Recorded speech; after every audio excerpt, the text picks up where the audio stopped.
One of the exciting things that I love that you're willing to discuss is about minorities and women, especially in the trade industry. And I know you have some great statistics about this, but number one, we want to talk about the industries and how they impact real estate. But also, let's talk about the fact that we need to know how to talk to people who are in these industries as not only as a real estate agent, but even just as a homeowner. So women and minorities in the trade industry. Let's talk about the percentages. Welcome to the Jennifer J. Hammond podcast. Jennifer is a licensed realtor, educator, speaker, and best-selling author. Jennifer's goal is to help you find your yay in every day. Hello. This is Jennifer J. Hammond. And I always love to bring in that energy because I'm so excited. Our guest today is a very special guest. I want to even say he's coming from Hawaii, which is so special. Yeah. This is Charles Chadwick Jr.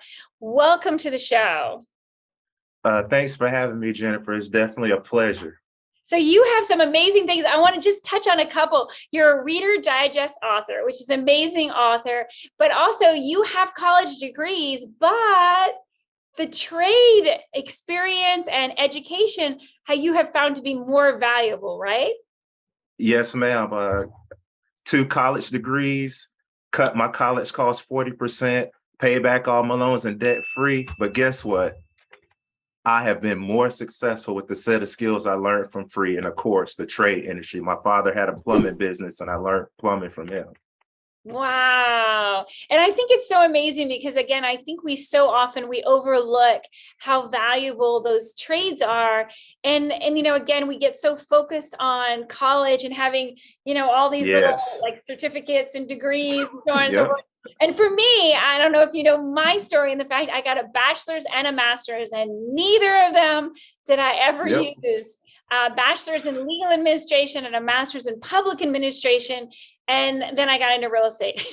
And real estate is one of those things that, Robert Kiyosaki has talked about. So I think real estate is kind of like one of those security jobs, just like the trade industry. You have security, pandemic or not, people still buy homes, pandemic or not, houses need repairs.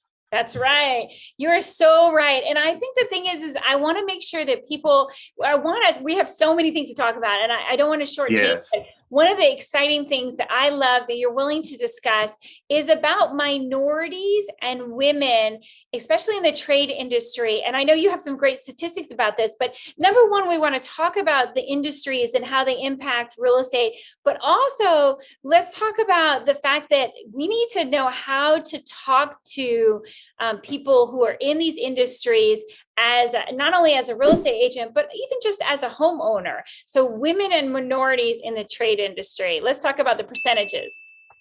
Oh, yeah.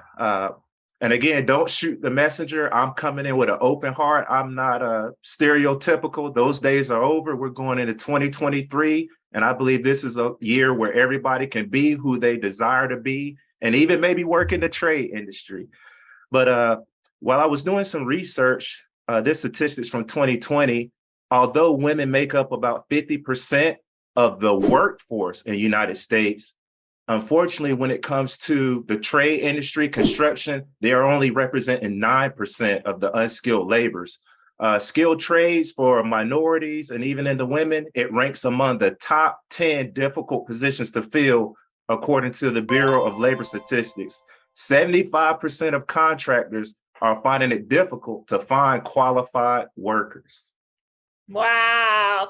And that's amazing because when you think about that, and I know that now, as we go on to 22, and obviously as 23 is around the corner, we're looking at how can we help people be happy in whatever industry they're in. And I think that, again, taking pride in your trade, whatever it is, and making sure that you don't feel insignificant or less valuable because you're in one of these trades.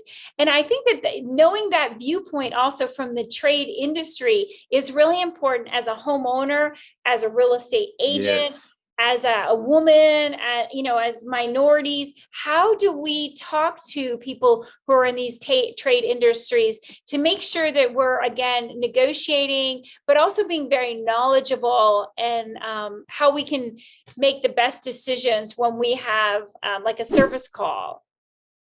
Oh, yeah. When it comes to a service call, one thing that me and my father that I watched, because again, he had the plumbing business, he's still operating now in Jacksonville, North Carolina.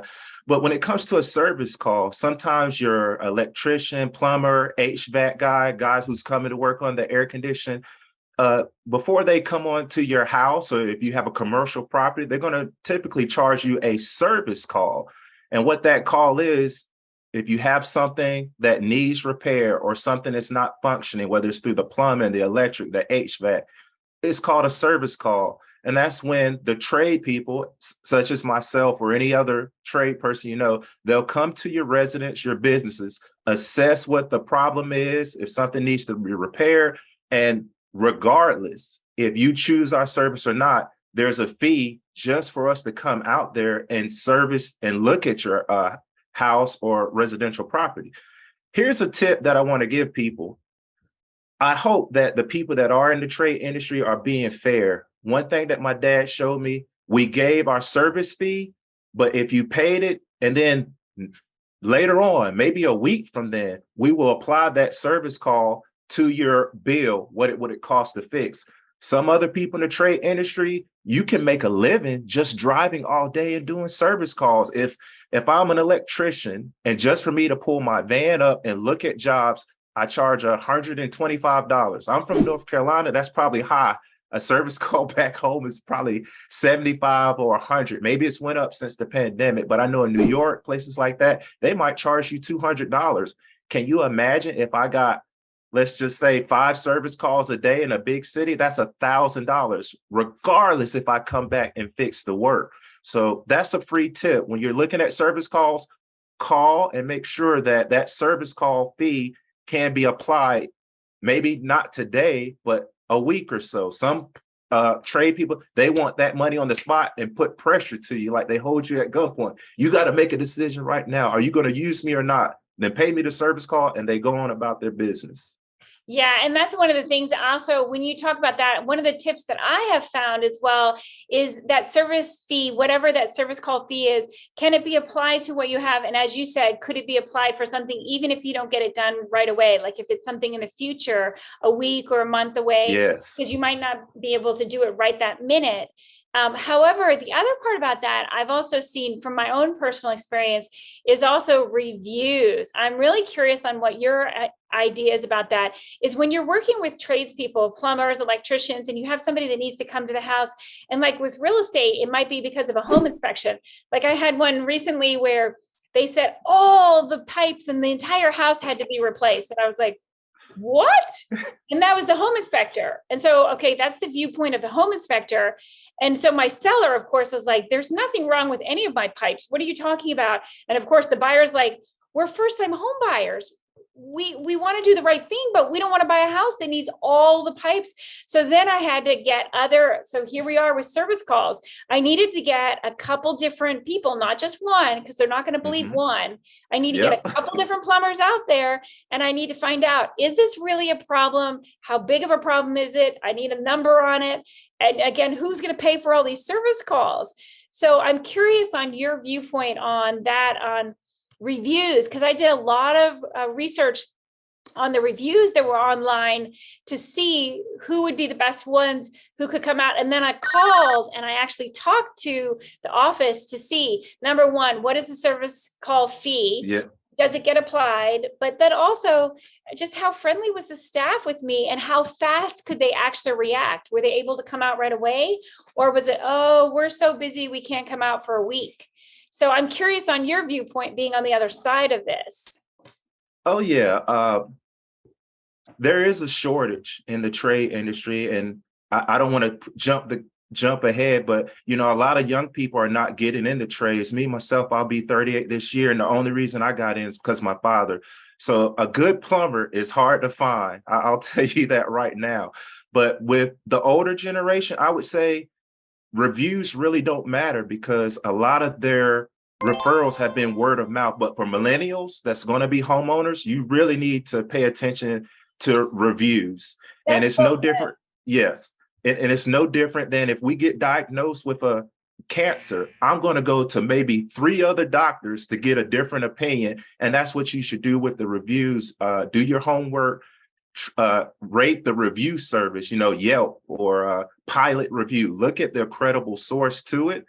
And I'll say this too, on the flip side, you can never judge a book by its cover. There's some older tradespeople that they just don't want the social media. They said, I do good work and that's it. So don't overlook a company. If there's not a review, call, do the homework, look at the BBB, Better Business Bureau. If that person been established for 30 years and they got an A+, maybe they're an older generation and they don't want to advertise.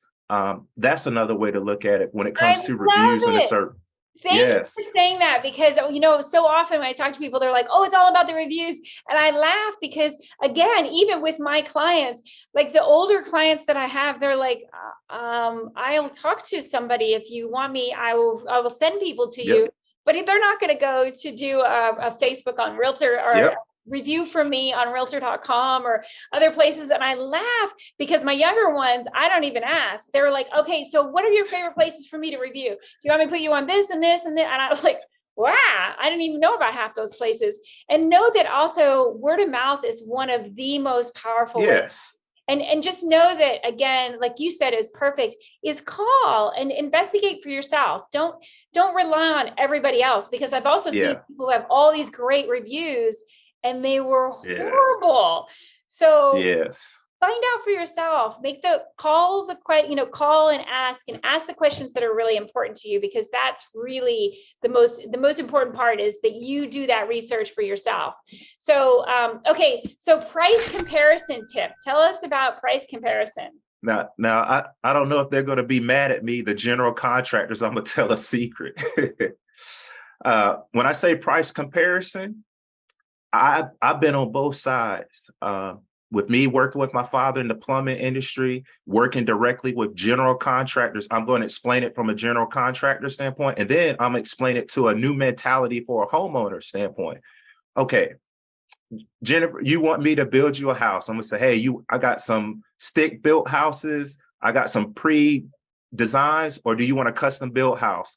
You say, I like this design in your catalog. Okay, I'm going to say, I'm going to build it for this amount of dollars. What I do as the general contractor, I turn around and I'll take 3 to 4 bids for plumbing contractors, electrical contractors, HVAC, painters, framers, roofers. Out of those 3 or 4 bids, there's going to be a median price. Maybe the top company, plumbing and electrical, they charge $10,000, but maybe a second bid is maybe $6,000. But maybe their work quality it's okay and it's great. But then the low bidder that maybe bid $3,000 and they're new, what a GC does, he'll take the median price. So we have 10,000, 7,000, 3,000. The general contractor is going to hire the middle price, but he's going to charge you, Jennifer, the customer, the $10,000 bid from the highest bidder. So on the flip side, as a homeowner, pick up your phone. Call 3, 4, 5 different plumbing companies, electrical company, framers. If you're building a back deck on your house, call 5 different companies and then find your median price. Now, I hope the general contractors don't get mad at me for telling that little secret, but that's how it works. And I would love to see homeowners do that as well. If you really desire, you don't want to be taken advantage of, get 5 different price bids for whatever project you have on your house, and that will show you the median price. So, if somebody's way over here, but somebody's too low, you're going to find that middle price. Well, and the other one, I'm gonna really, I know we're kind of opening up that book of secrets, so to speak, from the contractor's viewpoint, but also I'm going to go ahead and even push it further to the discounted price tip. So, it's no secret that plumbers and electricians, HVACs, many of them get major discounts. And let's talk about how can that help the homeowner or even the real estate agent? Okay. Again, it's no secret. A lot of time, many construction contractors, Lowe's, Home Depot, they're getting it at wholesale price.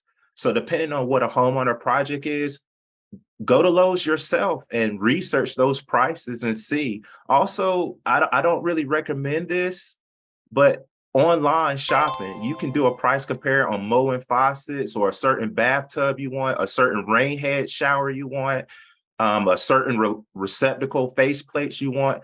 Just research and you get that discount first before the contractor for yourself. Supply your own material and then go to the contractor who you're hiring and say, hey, I bought my own material. I want a specific price just to do the labor.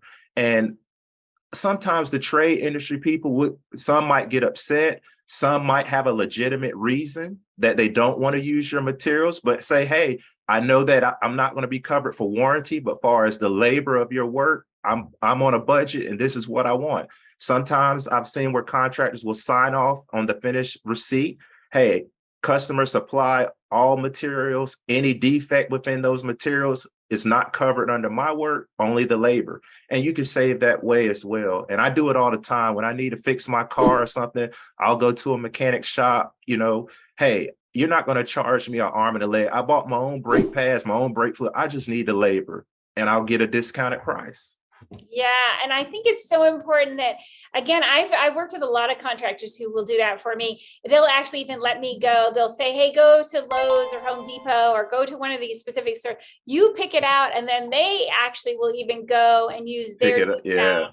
And they pick it up. Because again, like what you said, because of warranty, because of all sorts of things, if you help with that part of it, again, that's an amazing tip on how you can save money. And again, it also creates, I think, a win-win in the fact that so often I've had people all of a sudden they get a light fixture installed or something, and then they walk in, they're like, oh my gosh, that's terrible. And that could have been prevented if you knew exactly what it was, or you gave the customer a choice, before you just installed it. One time I had some contractor install bright green cabinets on one of my renovations. Oh, wow. And when the contractor text messaged me and said, I really don't understand why you picked these green cabinets and installed. And what we found out was they had just delivered the wrong cabinets. But before they installed them would have been the great time to tell me that they were bright green. Then we had to uninstall all of them, return them, and get the correct one. It caused everybody money, time, just and a whole lot of upset. Whereas, again, I would also say one of the keys, and I'm curious about your viewpoint on this, is communicating with your contractor, any trade, whether it's a plumber, whatever, because so often a whole problem it all started from one thing, that if there had been more communication, it would have solved it. What do you think? Yeah, that's on the money. And again, I feel like for the millennials that want to become homeowner, I once was a homeowner. I lived in it, sold it, and rented it and flipped it for profit. But you're really going to have to be on your A game, because this next generation maybe don't have that much construction knowledge per se, even just as a homeowner. I'm not talking now about the trade, but just as a homeowner, you really need to be there. And the best example I can give you right fast, Jennifer, I know somebody that bought a house. It was built probably in the 2006, 2008. Yeah. But the back deck was made with untreated wood. Later on, those termites got to that wood, and the homeowner ended up losing that deck and was very concerned as to how did this happen. I said, I hate to say this, but maybe that for whatever reason, I have no idea. That contractor, whoever or that built your subdivision, they must have been so cheap. I don't know who uses untreated wood on a finished house for a deck, especially in North Carolina. So if a young person had that knowledge, treated wood versus treated wood, what that means is treated wood is going to protect you from them termites and you can enjoy your deck longer. If it's untreated wood, you just gave a buffet to all those termites. They're hungry little buggers, and they'll eat that thing in no time. And there are so many different kinds of termites. I mean, Oh my God, we could get into a whole conversation about that. I won't, but one more thing I really wanted to talk about before we get off of here, and that is community college. Community colleges provide such amazing self-help for not only real estate agents, but also for the homeowners. And I know you have a story. Oh yeah. With the community college, I had two aunts one time, and they were getting some high prices to redo their bathroom. And it's no secret. In my many years of experience working in construction, typically the woman department does take over designing those bathrooms. I've never met a married couple or even a single man. He has a female friend that's showing him how to design those bathrooms. But I remember my aunts, they really wanted to remodel their bathroom. They were sick of the old tile from the 80s. And they kept calling contractors and saw how high the price was. Or when they tried to hire, maybe an apprentice in tile, he would show up, wouldn't finish the work. So what they end up doing, they went to the local community college and took a tile class that showed you how to put your grout down, how to put the spacers. And that class alone helped them to finish their project. So even with me, I went to a community college. And the good thing about the trades, I try to explain it to people like this. It's like learning a foreign language. Once you learn another foreign language, you're gonna excel and pick up the other ones. For French, bonjour, Korean, annyeonghaseyo. It's so many different languages. And in the trade industry, I'm telling people, whether you're a homeowner or you're just a high school kid starting out, the electrical goes with the plumbing goes with the electrical, and the HVAC, you all merge together. So before I knew it, at my community college, I was taking electronic servicing. I already was working with my dad in plumbing. I got fascinated when I was studying diodes and capacitor circuit board. I said, hey, I want to take electrical wiring fundamental class. And I took that class. From that class, I went on to take EPA refrigeration. From that class, I took lead paint and asbestos removal certification class. The more you learn, the more you're going to keep going. And a community college, whether you're learning a trade or just an associate's degree, is a good way to start. And I have a random one. I know you have, you talk about this. Who would an apartment complex, like a landlord, who would allow a person to stay rent free? Yes. Yeah.